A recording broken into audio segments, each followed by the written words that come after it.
¿Las prácticas espiritistas son pecado grave? Esta es la pregunta que nos hacemos hoy y que vamos a responder. Es decir, vamos a hacer la valoración moral de las prácticas espiritistas desde la óptica cristiana, desde la óptica católica. Deberíamos empezar recordando aquel pasaje del Antiguo Testamento, 1 Samuel capítulo 28, Saúl y la pitonisa de Endor. Posiblemente recordamos ese pasaje en que el rey Saúl, que había sido el rey elegido por Yahvé para encabezar a su pueblo, realmente un ungido, un elegido, cae, por decirlo así, en la abominación y por lo tanto cae en desgracia ante Dios, y esto supondrá su final, cuando cae en la idolatría de ir a visitar a la pitonisa de Endor para invocar, mejor dicho, para evocar el espíritu de Samuel, el profeta que ya había muerto. Los filisteos están a las puertas, la situación de Saúl y del pueblo de Israel es trágica, y entonces Saúl ya desconfía de Dios y busca el consejo de la pitonisa y de los difuntos. Pues bien, esto supondrá la desgracia, como digo, la caída en desgracia de Saúl ante Dios.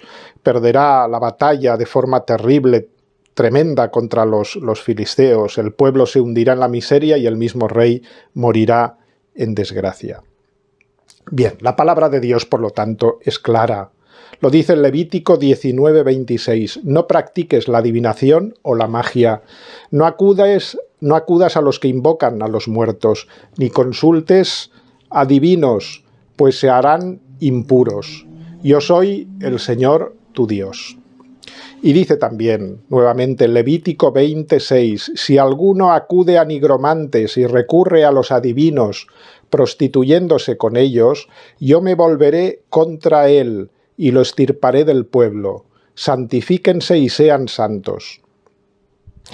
Entre las normas que confió Dios al pueblo de Israel al llegar a la tierra prometida, se incluía la de que no hubiera entre ellos, fijaos, dice así, Deuteronomio 18, 9, 11, que no hubiera entre ellos ni vaticinadores, ni astrólogos, ni agoreros, ni hechiceros, ni encantadores, ni espiritistas, ni adivinos, ni nigromantes.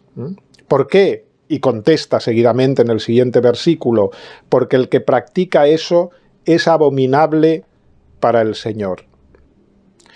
Otros pueblos vecinos de Israel, dice Deuteronomio 18:14, escuchan a astrólogos y vaticinadores, pero a ti no te lo permite el Señor tu Dios.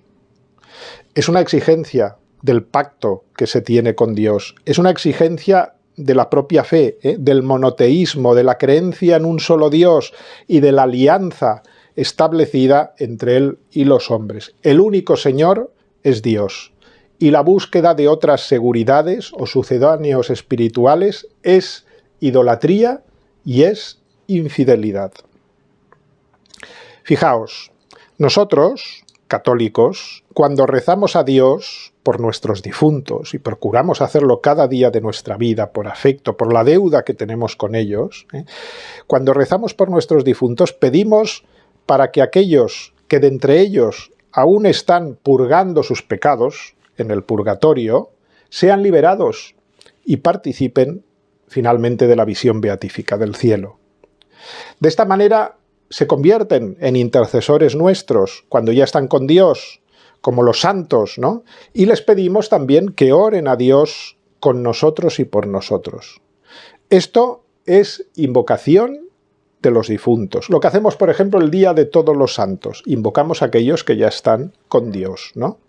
Pero cuidado, otra cosa es la evocación, que sería lo que se hace en las prácticas espiritistas.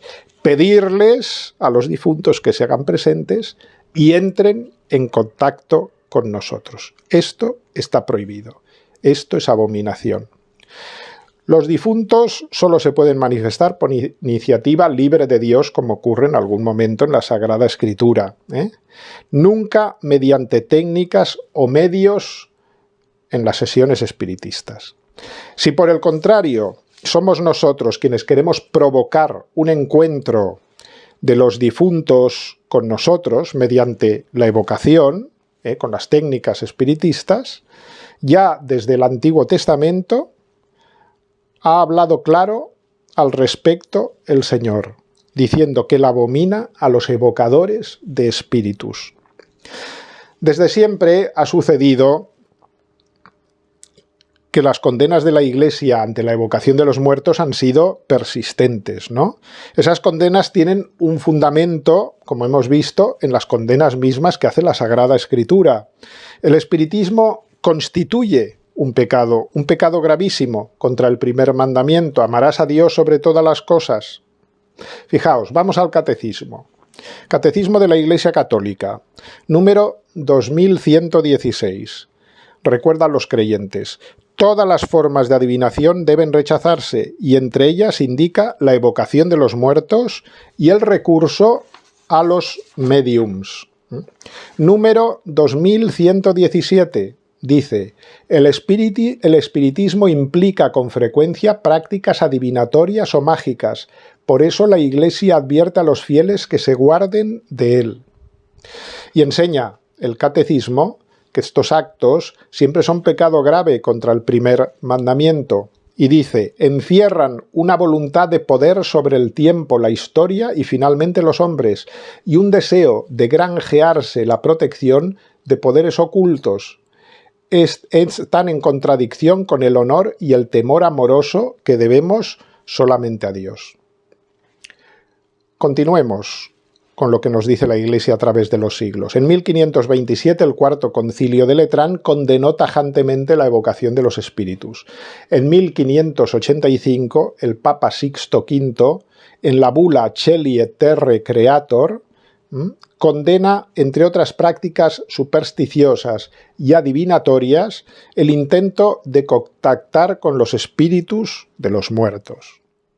En el siglo XIX se recrudece la batalla con la llegada del espiritismo moderno y los errores de Allan Kardec, autor francés del que ya hemos hablado, que sistematizó toda la doctrina espiritista en sus libros: el libro de los espíritus, el libro de los médiums, el Evangelio según el espiritismo, donde el autor, sirviéndose espuriamente del lenguaje propiamente cristiano, pretende que el espiritismo es la nueva religión que viene a vencer por fin el oscurantismo católico. Sus libros son una suerte de verdadero catecismo de la nueva religión espiritista, revelada precisamente por eso, por los espíritus de los difuntos. Como novedad doctrinal es introducida la idea, que se va a hacer muy famosa, muy popular, de la reencarnación en clave evolucionista. La enseñanza moral de los espíritus, esa pretendida enseñanza, doctrina que dan los espíritus, precisamente, está lejos de la moral cristiana. Se conforma siempre, se adapta, en general, a las tendencias de las opiniones del momento, de la moda, las opiniones mundanas. Es sincretista, fomenta el indiferentismo religioso, ya que considera a todas las religiones iguales y como si honrasen a un mismo Dios, ¿no? Y no se consideran virtuosos otros sacrificios que los que se hacen a favor del hombre. Es un antropocentrismo total que ignora a Dios. Es decir, es una moral filantrópica, puramente horizontal. Su cristología, además, es herética, ya que Jesús, afirman, es un hombre modélico que Dios nos ha enviado para guiarnos, ¿no? Pero no contemplan en absoluto su naturaleza divina. El espiritismo se atribuye el carácter de verdadera religión, destinada a abolir todos los otros cultos, para ser ella la única religión verdadera. Pretende enlazarse directamente con la revelación cristiana, dándose por continuadora de la obra del mismo Jesucristo, ¿no? Y se aplica a su misión las profecías de Jesús, como por ejemplo la promesa del envío del Espíritu Santo. Consideran que ha llegado el momento del Espíritu, de los espíritus, ¿no? Esto está muy en clave también con la herejía de Joaquín de Fiori, ¿no? La llegada, pues, del Espíritu Santo finalmente en este momento de la historia. Bien. Pío IX y la congregación del Santo Oficio rechazó con dureza, en 1856, dice, la práctica de evocar las almas de los muertos y recibir sus respuestas. Y en 1882, la Sagrada Penitenciaría Apostólica fue más allá al considerar ilícito para un católico no solo la práctica directa del espiritismo, sino incluso la asistencia meramente pasiva a sesiones espiritistas. En 1897, León XIII prohibió en la Constitución Officiorum ac Numerorum editar, leer o conservar libros que enseñen la evocación de los espíritus o otras supersticiones. El Catecismo Mayor de San Pío X incluyó esta pregunta relativa al primer mandamiento. ¿Es lícito interrogar las mesas que se dicen parlantes o escribientes o consultar de cualquier modo que sea las almas de los finados mediante el espíritu? Es la pregunta 367 del Catecismo Mayor de San Pío X y responde: todas las prácticas del espiritismo son ilícitas porque son supersticiosas y a menudo no inmunes de intervención diabólica, por lo cual han sido justamente prohibidas por la Iglesia. En 1917, en tiempos de Benedicto XV, la Congregación del Santo Oficio hizo frente a esta pregunta: si es lícito, por el que llaman medium o sin el medium, empleado o no el hipnotismo, asistir a cualesquiera locuciones o manifestaciones espiritistas, siquiera a las que presentan apariencia de honestidad o de piedad, ora interrogando a las almas o espíritus, ora oyendo sus respuestas, ora solo mirando, aún con protesta tácita o expresa de no querer tener parte alguna con los espíritus malignos. La respuesta de la congregación fue rotunda y concisa: negativamente a todo. Por lo tanto, no es lícito. También el Concilio Vaticano II, sorprendentemente, se refirió al espiritismo. En Lumen Gentium, cuando se habla sobre la comunicación de bienes espirituales entre todos los miembros de la Iglesia triunfante, la purgante y la Iglesia peregrina, los que están en el cielo, en el purgatorio, ¿no?, y nosotros que aún peregrinamos, se cita en una nota los documentos antiguos contra todas las formas de evocación de espíritus desde el siglo XIII y las respuestas que hemos apuntado sobre el Santo Oficio. Bien, vamos a acabar con las conclusiones importantes para resumir y tener ideas claras. Conclusiones. El espiritismo, sea cual sea la motivación, por buena que sea, y sea cual sea su grado de participación en él, primero, constituye un pecado grave contra la idolatría. Segundo, es un serio peligro espiritual para las personas que incurren en sus prácticas por suponer eso, una idolatría, una falta de confianza en Dios y una búsqueda de seguridades supersticiosas fuera de él. Tercero, su fundamento filosófico es erróneo y la doctrina que se desprende del espiritismo es herética. Cuarto, puede convertirse en una invitación a la acción del demonio, padre de la mentira. A esto recordaba hace un momento unas palabras que leí del exorcista italiano, el padre Francesco Bamonte, autor de un libro, Los daños del espiritismo, que yo creo que solo está en italiano, ¿no?, publicado por la editorial Áncora.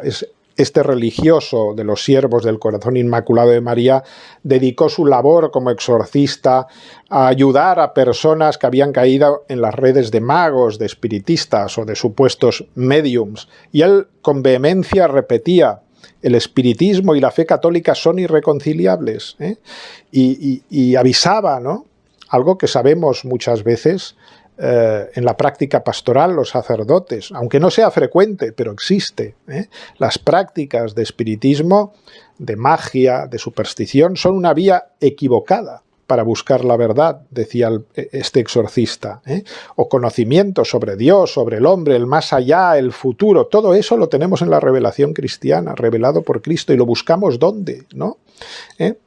Bien, Sin embargo, se entra en algunas ocasiones, por estos medios tan imprudentes, en contacto con espíritus demoníacos, decía el padre, que fingen ser almas de difuntos, porque los fenómenos y las manifestaciones del espiritismo no son siempre trucos, ficción o sugestión, no siempre. Y a la explicación de estos fenómenos responderemos en la próxima conferencia.